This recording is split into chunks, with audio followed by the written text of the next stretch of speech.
Good afternoon, everyone. Thank you for joining the webinar today. Good afternoon. This is Jeff Duck from Cascadia Windows and Doors and Clips. I will be the organizer and the presenter today. I think there's a few more people that are just joining now at the top of the hour here. So welcome, everyone. We'll give a few more seconds for people to join.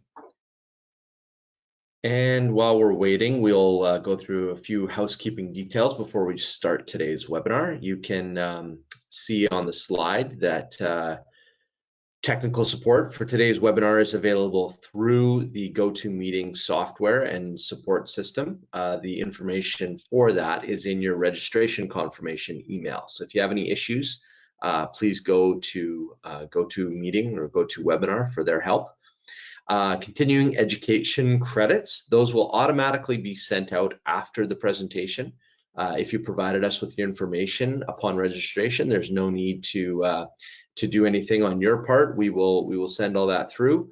You'll also receive a certificate of completion from the webinar if you need to self-report anywhere, or just get in touch with us if you need any documentation. We'd be happy to send it your way. Feel free to ask questions during the presentation. There is a question and answer feature to the software, so please enter your questions there, and I'll do my best to answer as we go. And if I'm not going to address it later on, I will answer it during the presentation, or there will be some time at the end for some question and answer as well.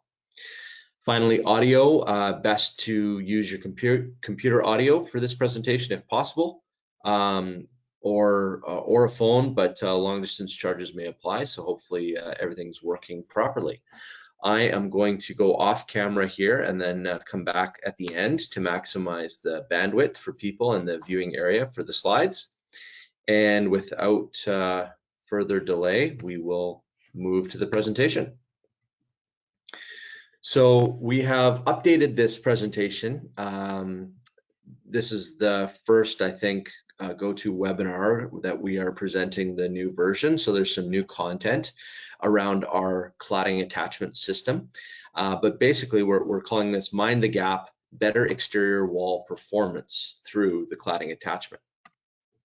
And so what we're going to look at is a quick intro into Cascadia, who we are, in case you don't know. We're going to talk about the impacts of thermal bridging.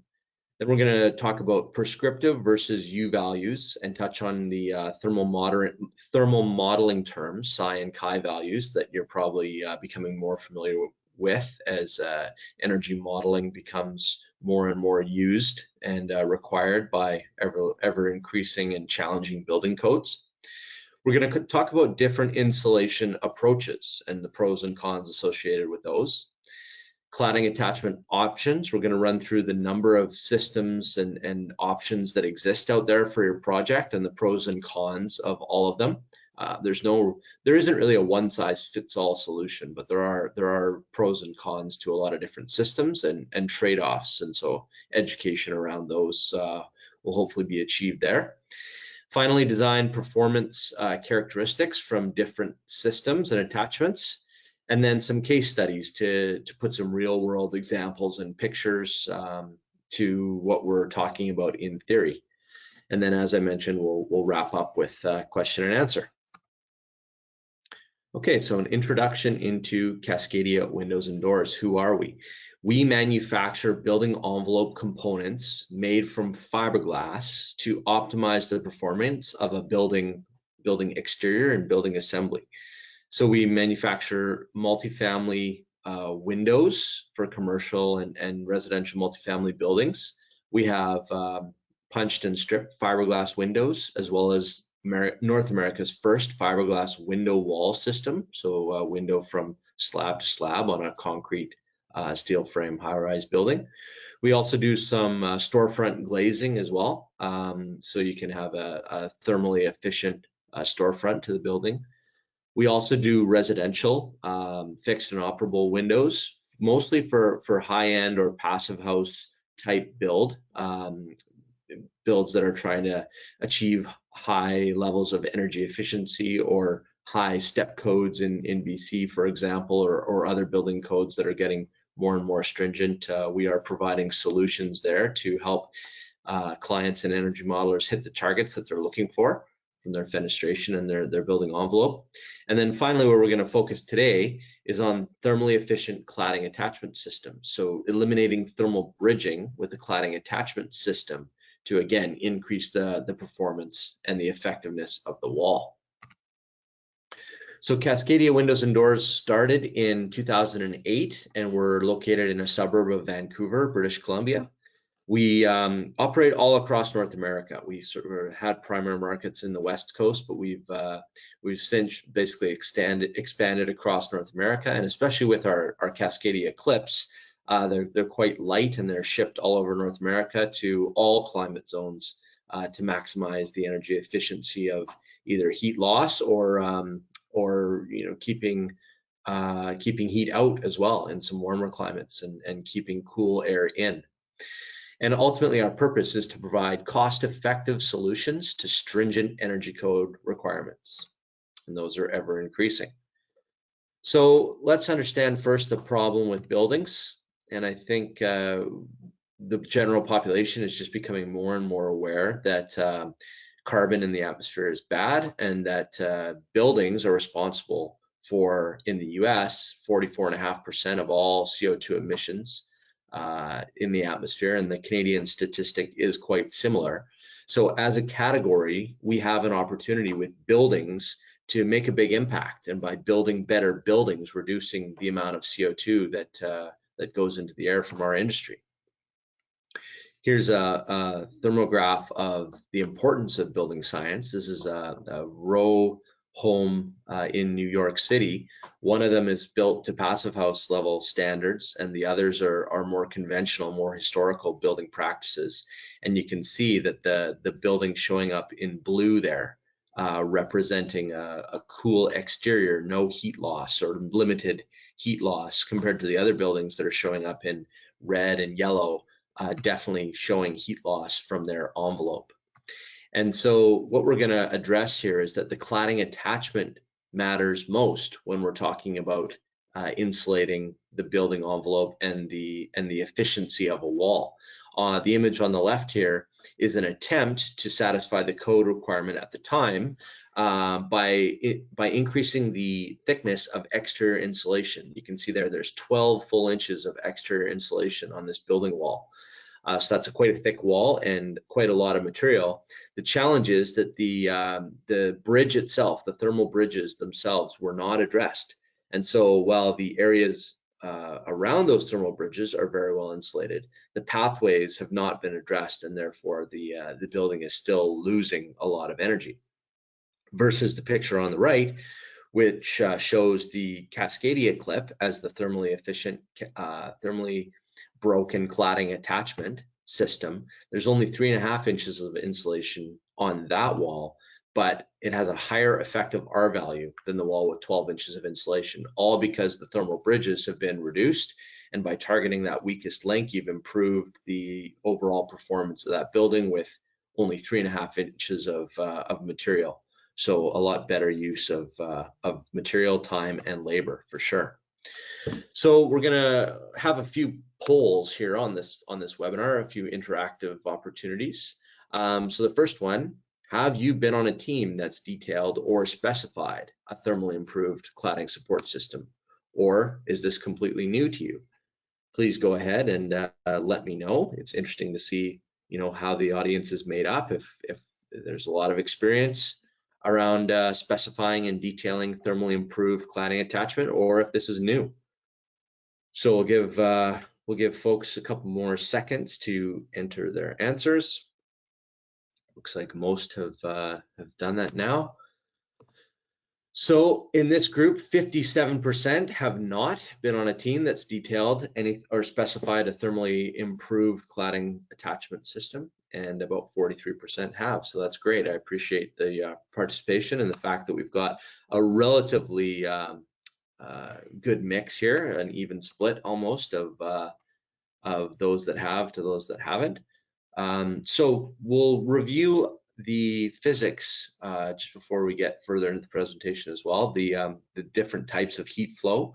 We've got radiation, we've got conduction, and we've got convection.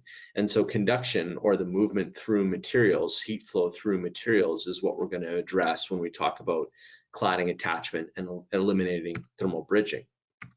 So we refer to that as conduction, the flow through solid objects, and conductivity is the rate of conduction, which depends on the material that we're talking about. And so there's three groups below, basically, that you can see. Aluminum, steel, and stainless steel have one order of magnitude of conductivity, versus fiberglass and wood have another order. And then finally, insulation materials are the most I guess high performing when it comes to conductivity and reducing that rate of heat flow. So we call all of that the conductance and can measure it with the U value of that layer or the assembly. And so you've probably heard the term U value, which refers to the conductance, or how well that heat moves through a material. And the lower the U value, the better the performance of that assembly. The inverse of the U value is referred to as the R value. And so again, the common term in the industry is R value. That works, although if you need to do any math or modeling, you need to convert that R value back into a U value. So there's a lot of back and forth between the two terms. And we will use both throughout the presentation. So why address thermal bridging? We need to understand the impact of thermal bridging on a building's overall performance. We saw it with that row house example, but here's another group of images that show thermal bridging that's taking place through different elements of the building envelope. Window frames are an often contributor to that thermal bridging. Aluminum window frames or just frames that aren't performing very well, letting a lot of heat flow take place from the interior to the exterior of the building. Brick shelf angles, you can see those steel brick supports are thermal bridges and transferring heat outside. And steel studs that make up steel stud construction in a lot of commercial applications can also be thermal bridges, especially through the type of cladding attachment system that's used. They can just translate right through the steel stud from the interior to the exterior of the building and contribute to that heat loss and that carbon in the atmosphere. So there's different values, obviously, for different types of building assemblies. And energy modelers are measuring them now, talking about linear elements as psi values and point elements as chi values. So by comparing the psi and the chi to the clear field, or the U value of the clear field where none of those elements are present, you're able to get a very accurate model of how your building is performing given the number of linear or point elements that you have in a certain area. So while your clear field modeling may be good, once you introduce a window or mechanical penetration or any sort of other opening, you're going to have a number of point elements that can be thermal bridges at those areas. And depending on the concentration, that's going to have an impact on the overall performance of the building itself. So that's how psi and chi values are used to basically determine the overall performance of a building assembly given the number compared to that of a clear field. And so here's just a small example of a number of cities that are dictating a better level of performance with increased stringency to their energy codes and building codes. And more cities across North America are signing on to code improvements like this and just demanding and basically making it the legal minimum for higher performing buildings to be the standard. ASHRAE 90.1 is one of those energy standards. And in the past, there's been sort of three ways to achieve compliance with those standards. There's been a prescriptive path, which is like a recipe. Basically, you follow it and achieve compliance. There's also been enclosure trade-off paths. So if you're lacking in some areas, you can make up for it by overperforming in others, and the trade-off allows you to achieve compliance. And then finally, there's an energy cost budget path method, typically reserved for larger commercial buildings that goes into analyzing the mechanical system and other systems that the building uses with the envelope assembly. And it can get quite in depth, so usually only relevant for those larger buildings where the scope is large enough to provide a payback for that. But there's also the energy cost budget path for achieving compliance. With the prescriptive path through ASHRAE for climate zone 5, which is the most common climate zone across North America, you can see that there's two ways to achieve compliance. There's the insulation minimum R value, and it gives you some nominal R values that must be used. An R13 interior for a steel frame building, and a R7.5 CI, and that suffix CI stands for continuous insulation on the exterior. So continuous insulation does not allow for cladding attachment, only allows for the bare minimum mechanical penetrations. And so it's really quite challenging to achieve practically on a building, versus the maximum assembly or the overall U value, which is the inverse of the effective R value, is another way to achieve compliance and provides more flexibility, because as long as your assembly meets that overall U value, you're in compliance. So that translates into an R15.6 effective. And so just achieving that 15.6 in your assembly allows you to have compliance with ASHRAE. New codes are changing, and they're going from separate assembly R values that address components like the walls, the windows, and the roof, to a 1 energy use limit for the entire building. So because the separate assembly values and the prescriptions cannot account for all of the thermal bridging that takes place, it would just be too cumbersome and too detailed to follow. The new energy codes and the BC Energy Step Code, the Seattle 2018 Building Code are examples of those that are requiring a one or offering a path to compliance by having a 1 energy use limit for the building. Use it any way you like, but that's it. That's all you get. Then you have to work within it. And so by maximizing the efficiency of the building envelope, it gives you the best opportunity for compliance and using the rest of that energy effectively elsewhere in the building, as opposed to losing it through the assembly. So we've seen this work with Passive House, and new codes are using this outcome-based sort of approach that started with Passive House building. And the reason, as I kind of touched on, is it's impossible to develop enough prescriptive detail to account for all of the influential factors while making it simple enough to actually follow and achieve. So this translates into designing for results and gives the designer and the owner and the builder more flexibility, but also responsibility. You can do anything you like, but you have to do it responsibly and achieve the targets that are set out. So one thing that we're seeing to achieve this is the use of exterior insulation. And so why are we seeing so much of that, and why is that a effective way to achieve compliance? And basically it gives us a chance to place it away from that thermal bridging stud layer. So we're going to talk about different sort of insulation types now. And you can see here that we've got an interior insulation example. So interior insulation in a wood stud building on the left, and then on the right you're seeing a steel stud building, interior insulated.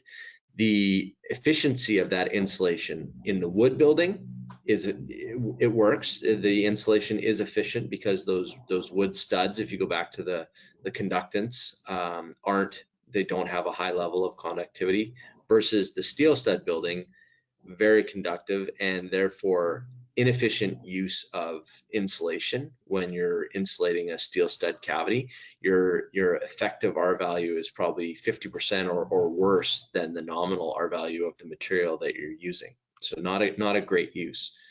A dual strategy, so interior and exterior insulation, is an improvement and is a better use of insulation when we're talking about efficiency, and can provide an incremental sort of improvement by insulating that steel stud cavity to get the overall assembly performing to where it needs to be. So a combination is a good way to go, is an improvement. A little more complex, obviously, but definitely achievable. And then finally, full exterior insulation is a highly thermally efficient way to insulate. Moving everything exterior of the steel stud cavity on the interior building frees up space for mechanical and electrical pathways that are required, obviously, and then also provides the most efficient use of that insulation because it is outboard of that bridging layer. And you can see in this detail, we're seeing a thermally efficient cladding attachment system to again remove that thermal bridge, so that you've got complete sort of insulation, only interrupted by these long steel fasteners that are going from the girt that attaches the cladding back through the cladding attachment system to the steel stud, and basically providing a non-combustible connection between your cladding and the building. So if this were to completely burn away or vaporize in a fire, you would still have your cladding hanging on the wall and not falling off and not damaging or causing any issues below because of that steel connection, non-combustible, all the while minimizing, almost eliminating the thermal bridging because it's just that fastener now. And we'll get into that a little bit more. So here's an example of some passive house assemblies, that split insulation method where you've got interior and exterior, most efficient when we're talking about a wood frame building, versus exterior insulation only, the most efficient when we're talking about steel stud construction, steel frame building. So with that, second poll of the day, which insulation approach do you typically use on projects you've been involved with? Go ahead and enter your answer into the poll now, and let us know. Are you using interior insulation only for the most part, split system, or are you exterior only for the most part?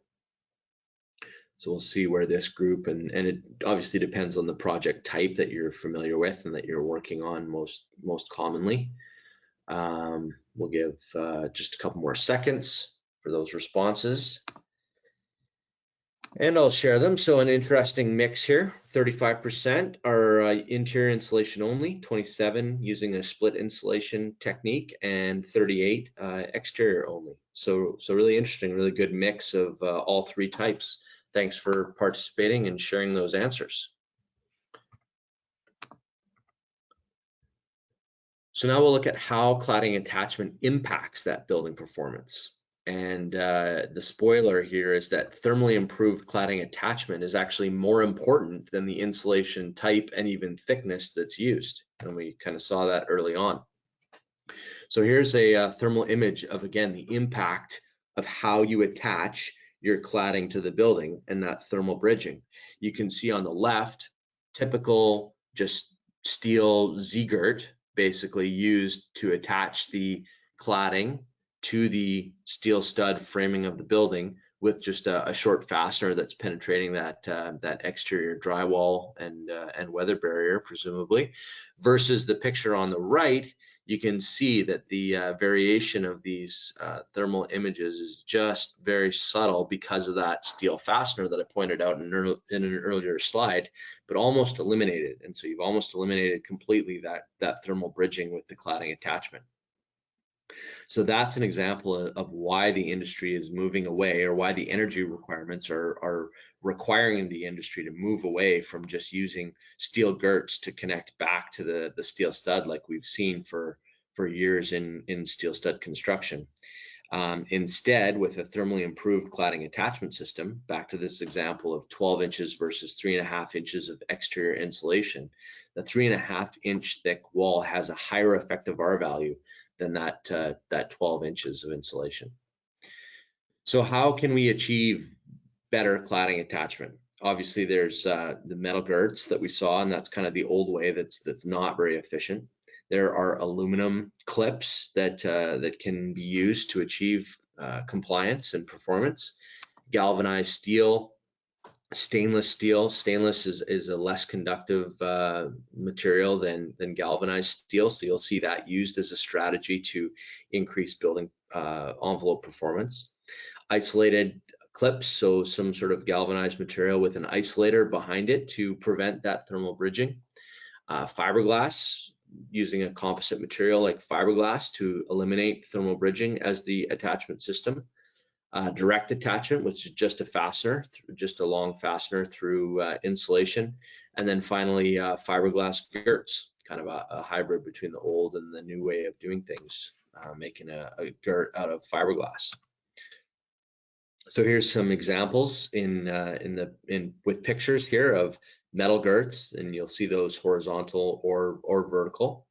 You'll see isolated galvanized clips. So often those are clips that have a polyamide or some sort of material backing it before it connects to the steel stud, and then a rail that slides a little bit and can be secured with, again, more short fasteners to provide a plumb and level attachment for your cladding and accommodate that exterior insulation.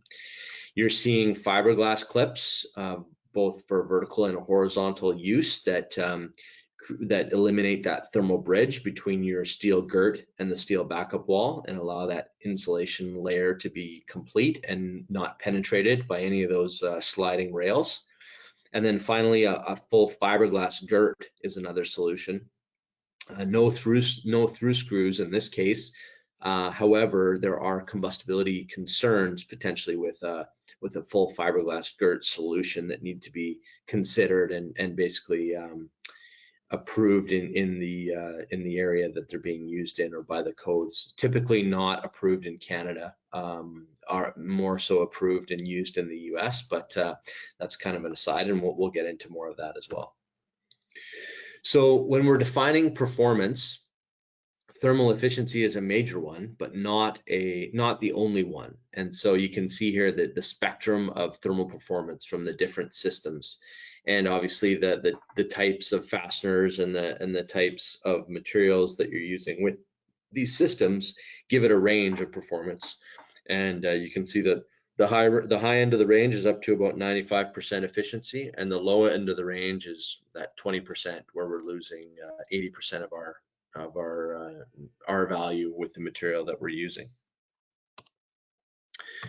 Strength is another big factor for considering performance of a cladding attachment system. Your attachment system needs to accommodate the weight of the material of the cladding that you're going to be using on your building. So we've got examples of common lightweight cladding materials like wood siding, metal panels, vinyl, fiber cement. Then medium, you get into thin concrete panels and maybe a light sort of terracotta material. Heavier, talking about stucco, standard terracotta, or thin stone veneers. And then finally, heavy cladding, considered to be thick stone or masonry and brick, those types of things. So the strength of your cladding attachment system needs to accommodate the type of cladding that you're going to use on the wall.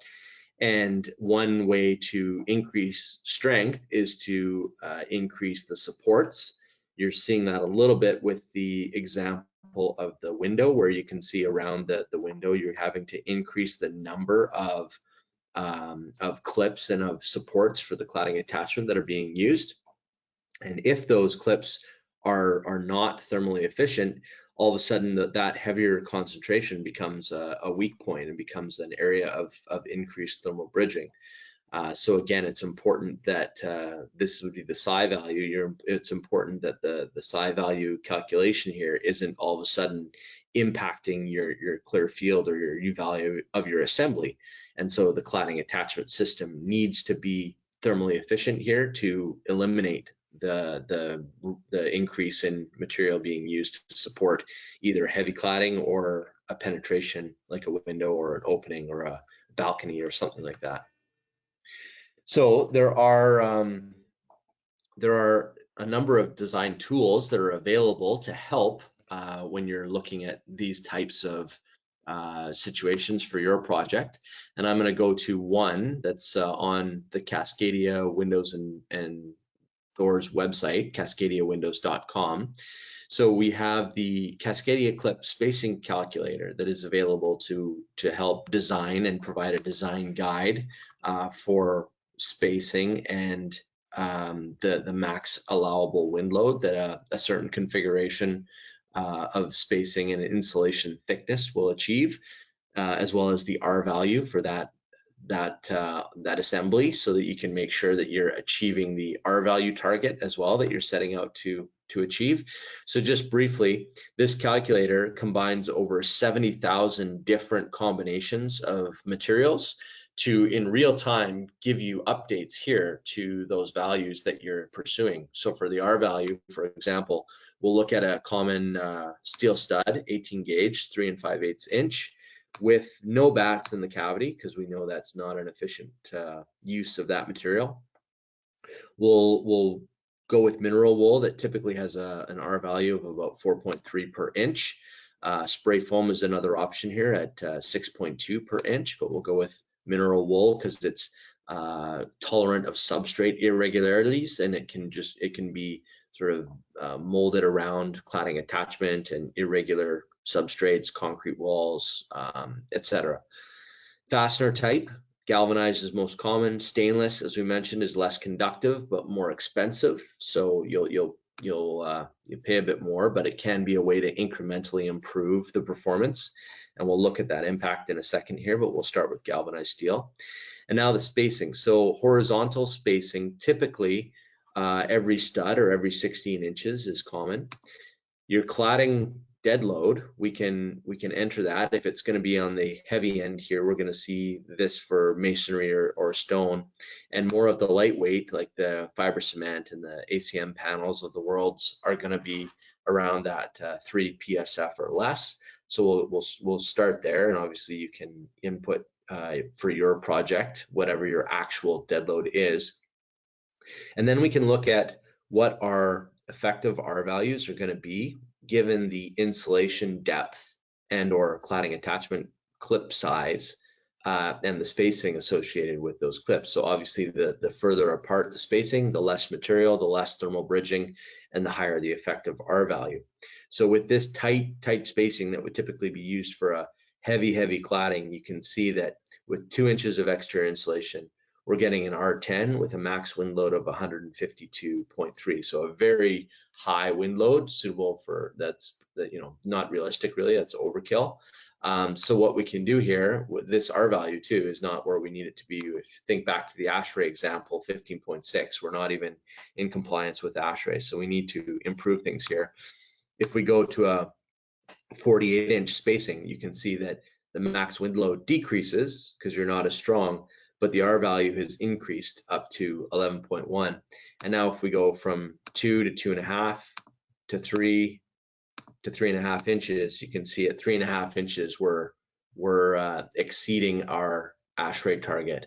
And this table below as well gives you the different insulation depths and clip sizes to achieve different R values. And so in real time, you can adjust your calculator here, and by using things like stainless steel fasteners or insulating the cavity with that dual insulation, that split insulation approach, you can have incremental improvements to get your assembly up to the performance level that you're targeting, and also potentially reducing components or areas of the assembly so that you can minimize your labor and your material cost while still achieving the target that you're looking for.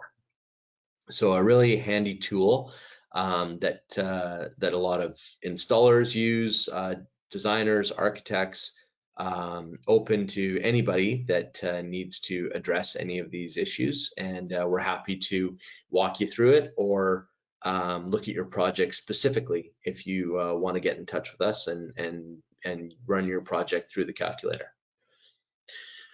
We'll go back to the presentation now.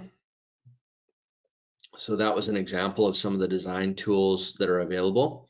And performance of cladding attachment systems is a matrix. There's a number of factors that go into the performance, not just the thermal performance or thermal efficiency, I should say, but other real world decisions like the cost of the system. It has to perform well thermally, but also be cost effective. The constructability, how easy is it for your installer to now take your specified product and actually install it so that it's performing as intended. And there's different challenges associated with each system. Combustibility, typically, the most important, you cannot alter the intended fire performance of a wall with your cladding attachment system, and therefore combustibility is a high priority that it not change the intended fire performance. And then strength, as we mentioned, it needs to be strong enough. Your cladding attachment system has to support the cladding that you intend to put on the building. So using the matrix approach is a good way to weigh the pros and cons of the system that you're specifying or considering for your project. And ultimately, we need to avoid any sort of tragedies like the one that's shown here with the Glenfell Tower in London. And we need to maintain our fire performance first and foremost.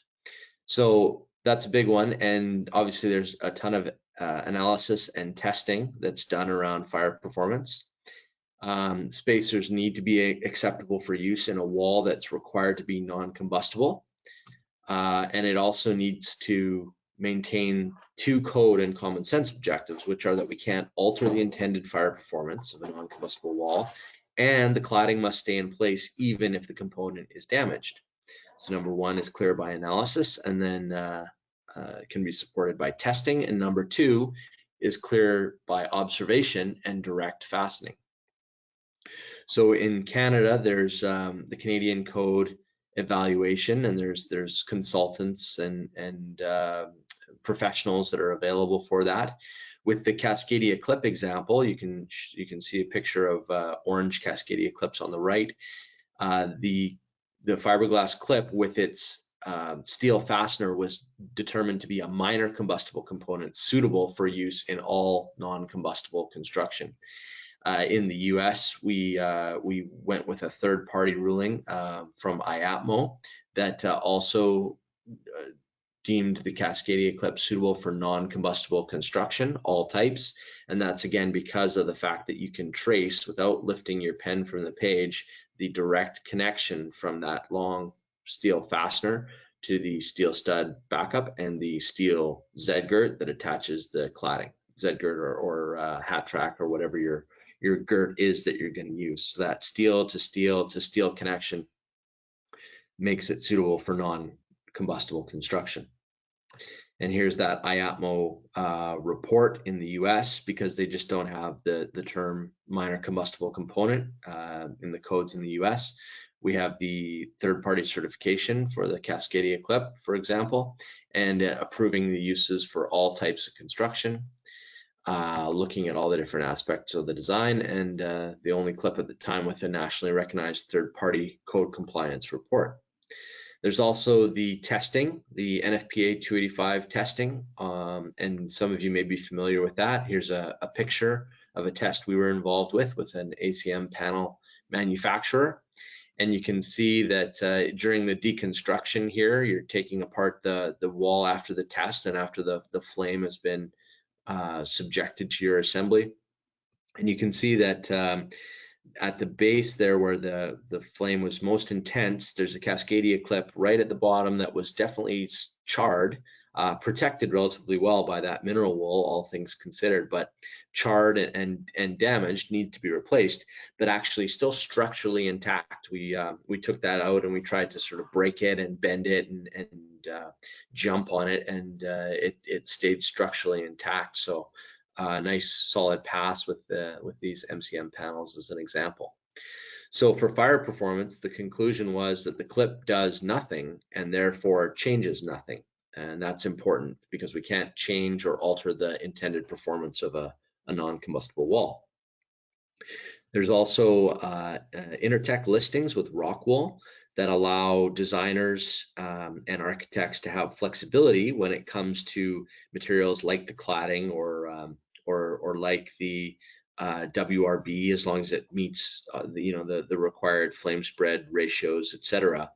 But if you keep the materials consistent, like the Cascadia clip and the rock wool in this example, you do not have to submit for another NFPA 285 test. You can just use this Intertech listing, and it keeps the major components the same, so it'll pass the test based on that listing, and gives you the design flexibility to change the cladding, for example, to your project. So a nice piece of material here to avoid cost of testing. And then the lens to judge is obviously that direct attachment as well. Does your system have a direct attachment, and making it suitable and allowing you to sleep at night knowing that your cladding is not going to fall off the building? So this brings us to our third poll question of the presentation. When you're choosing an exterior cladding support system, which characteristics are the most important to consider? So go ahead and make your choice. Please select your top 3 most important performance characteristics of a cladding attachment system. We'll give folks a chance to enter their 3 choices now. And I can see the audience participation, which is great. Really appreciate you participating in the polls. We'll close it down here in a couple of seconds.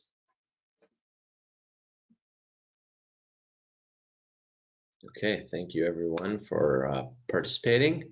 And so the answers that we received here is that level of thermal performance is overwhelmingly important to this audience, fire resistance, and then price, and then following it up, structural, and then ease of installation. So probably not a lot of installers on the call today, but that's okay. One of the questions that came in was, what was to blame for the Grenfell Tower tragedy? And that's obviously a question that's, I think, legal, and you can go in and research what was actually to blame. But from what I know, the cladding that was used was not non-combustible.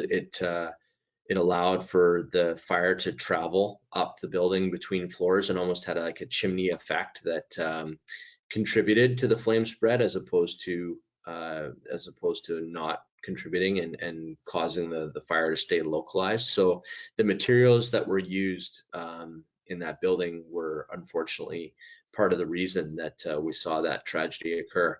But yeah, there's been a lot of obviously research on it, and you can search that, or I can even provide some more material after the presentation that speaks to what caused it and how we can avoid it. But really, by adhering to non-combustible materials and evaluated materials that prevent cladding from becoming combustible like that, is the way to avoid similar tragedies. So thanks for that question. We will go back to the presentation from the poll and look at typical installation practices. So maximizing efficiency to streamline the installation of these cladding attachment systems. So when installing, here is a few installation steps. Marking out your studs, obviously important because you're wanting to make sure that you're attaching your cladding attachment system to the structural studs of the building.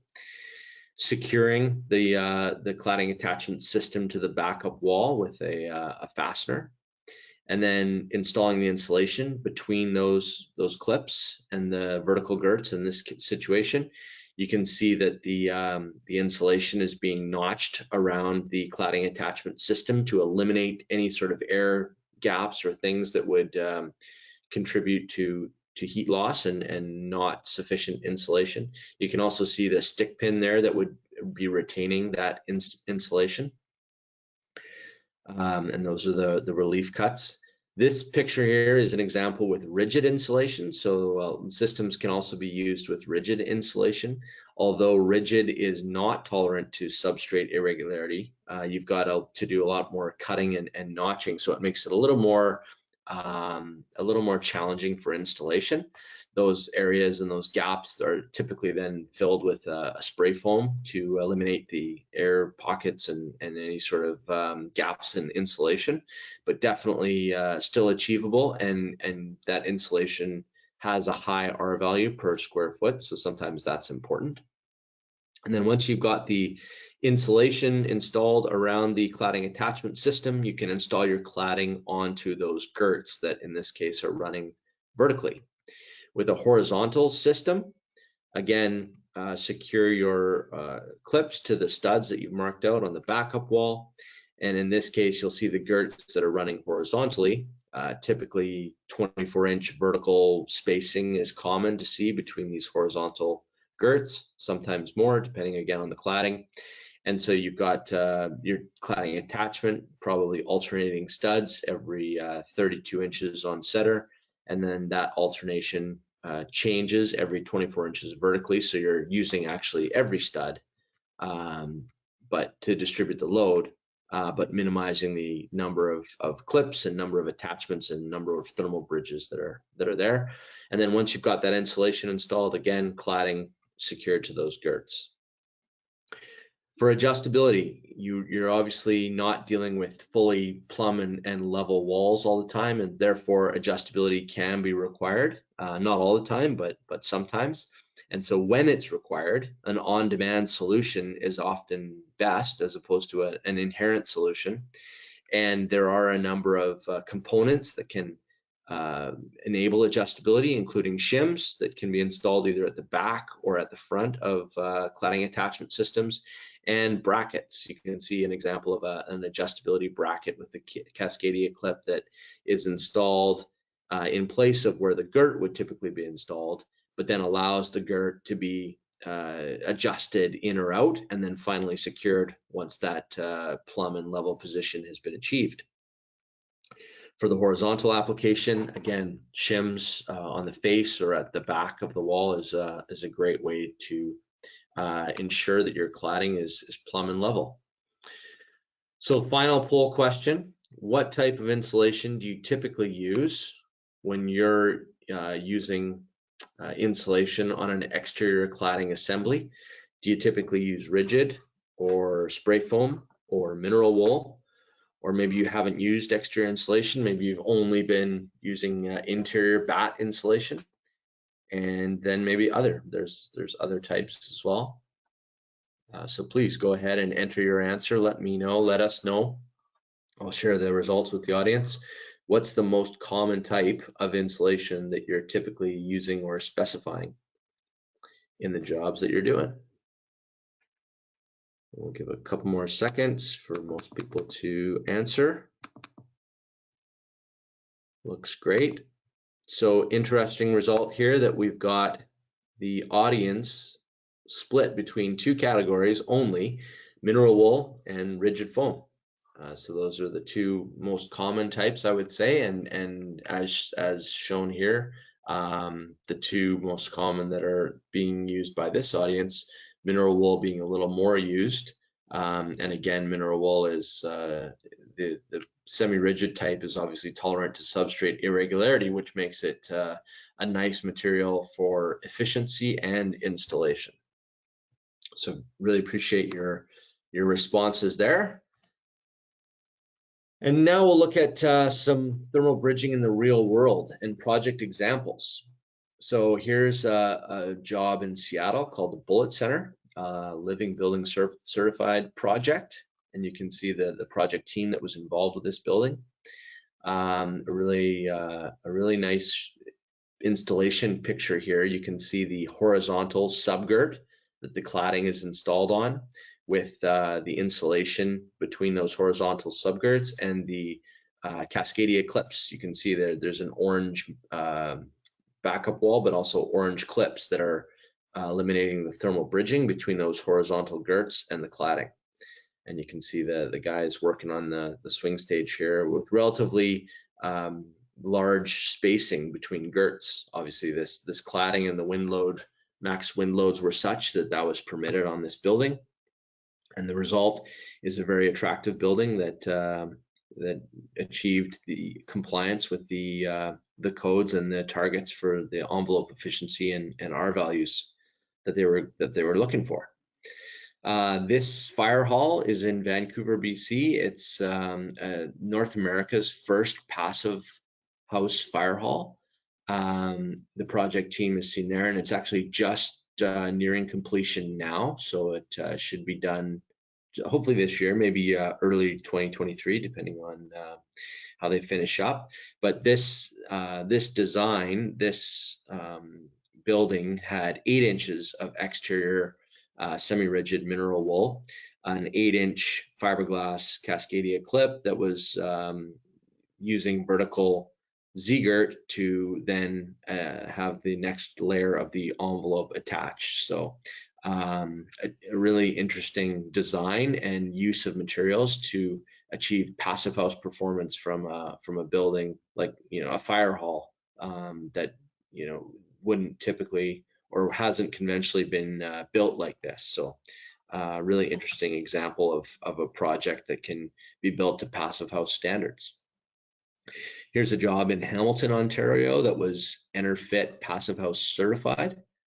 This one used spray foam, so you can see a horizontal girt system with an R6.2 per inch spray foam being sprayed in between those girts, and an effective use of materials and really nice building finish in the end achieving the results that they were trying to achieve. Here's a residential building in New Jersey, Hoboken, New Jersey, passive house certified.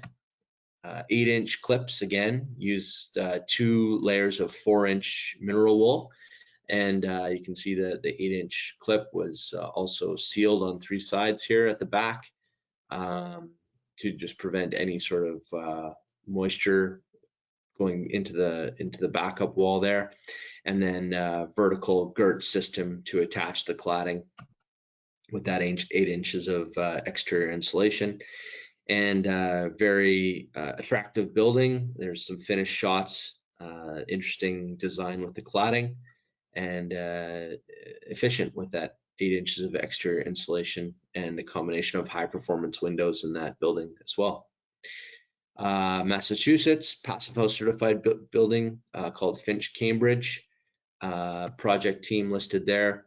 This building had 2 inches and 4 inches of exterior insulation used on different parts, and vertical girts, real close attention paid to the weather barrier and making your weather barrier tight for the blower door test and the air exchanges that were taking place in this building. And there's the finished product with a very efficient envelope and energy efficiency being achieved through the combination of those assemblies being used. UBC Okanagan, Skeena House is a pretty popular project in Western North America. You can see the players involved there, and then the strategy for the exterior insulation on this building. You can see that this used a primary horizontal girt system with 2 layers of mineral wool, 8 inches in total, and then a vertical girt on top of that horizontal for the actual cladding attachment. So this is referred to as an XY girt system to again provide the proper mounting points for the cladding that was going up on the building. And a beautiful result in the end. Really nice design, and some really interesting pictures there of that finished product. So we're going to wrap up here with some key takeaways from today's topic, and then we'll get into any other sort of questions or anything else that comes away. So cladding attachments have a huge impact on the building, the design, the material, and the installation, and that thermal bridging through cladding attachments can reduce insulation efficiency by 50% or more in some cases. So cladding attachment matters most. Emerging building codes offer flexibility. So design, flexibility, and responsibility go hand in hand with a lot of these energy use style building codes versus the old prescriptive style, and emerging more stringent building energy performance standards are happening all across North America, but they do allow for more design flexibility. So using the right materials is paramount to achieving compliance with these codes. And then product performance is a matrix. So there's a number of features and benefits to each product out there, but the overall performance and the overall matrix of performance is something to consider and evaluate holistically when you're trying to align it with your project goals. So make sure that the product you choose not only performs well thermally, but there's also code compliance when it comes to fire performance and strength that you need for the cladding choice, etc. And installation efficiency so that your installers can execute the plan that you put forward. So that concludes today's webinar. Thank you so much for attending and participating, especially on the polls. It was great to see the audience and see what experiences are out there. We hope that we can work with you on a future project, and do encourage you to reach out to Cascadia Windows if you have any questions on cladding attachment, or if you've got a project that you'd like to look at, or if you want to look at windows and doors and addressing the weakest link typically of a building envelope in the windows and doors and the cladding attachment. So some questions that a couple of them came through, but that are also common. Do we have profile drawings and installation details available? And those are on our website and available for download in PDF and DWG file. So if you go back to where I had shown that Cascadia calculator to be, and just continue to scroll down, to scroll up actually, to the downloads that are just above the Cascadia calculator, you can see that there are some structural reports there, as well as some thermal modeling, stamped and sealed engineering documents that are available for download, as well as NFPA 285 test results. And then on the Cascadia clip page itself, there's a number of downloads and videos that you can use or view or send through, as well as details again that you can incorporate into your CAD file, or just PDF details that are available for you. Our 3-part spec is also on the website, and we'd be happy to refresh your library if you need an updated spec, so please just let us know.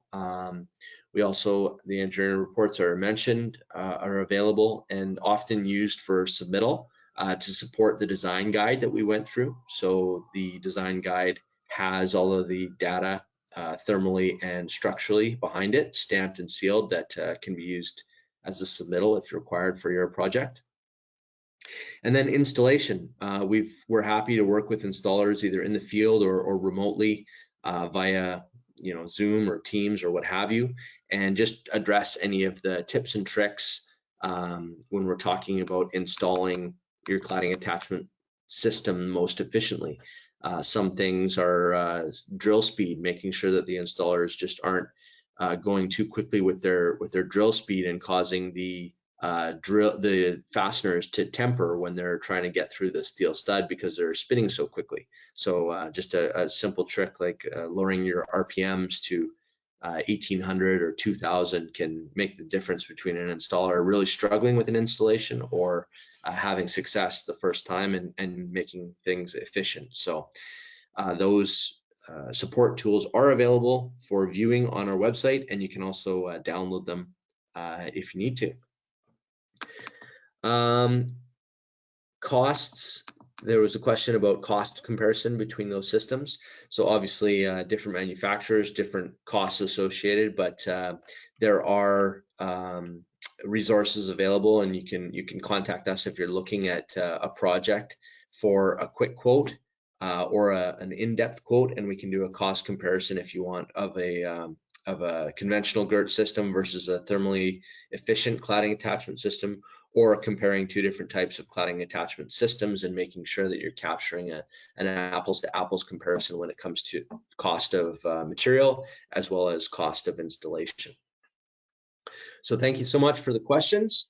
We'll cut it off there. If you have anything else, please do reach out to myself, Jeff Duck, or Cascadia Windows in general. Any of our folks there would be happy to assist you or answer any of your questions in the future. And we do hope that you've learned something today, or that this has helped you, and that we can be a resource for a project that you're working on in the future. So thanks again, everybody. Enjoy the rest of your afternoon, and we hope to see you again at a Cascadia Windows webinar. Bye-bye.